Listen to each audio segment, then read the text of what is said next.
Now, sometimes we have enemies and we don't know these enemies. And we should not become obsessed by thinking about who's my enemy, maybe this guy, maybe that person. That's not good. You need to heal. The healing will come through supplication. Verse number 45 of Surah An-Nisa, Allah says, Wallahu a'lamu bi'a'da'ikum. Allah is the one who knows best who your enemies are. Allah knows them all. وَكَفَى بِاللَّهِ وَلِيًّا. Allah is sufficient as a protector. Don't you believe that? Yes, I do. وَكَفَى بِاللَّهِ نَصِيرًا. Allah is the best disposer of affairs. Don't you believe that? Yes, I do.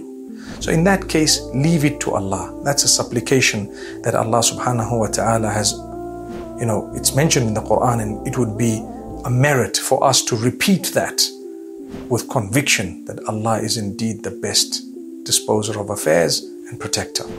So in this way, Allah will grant us a beautiful healing.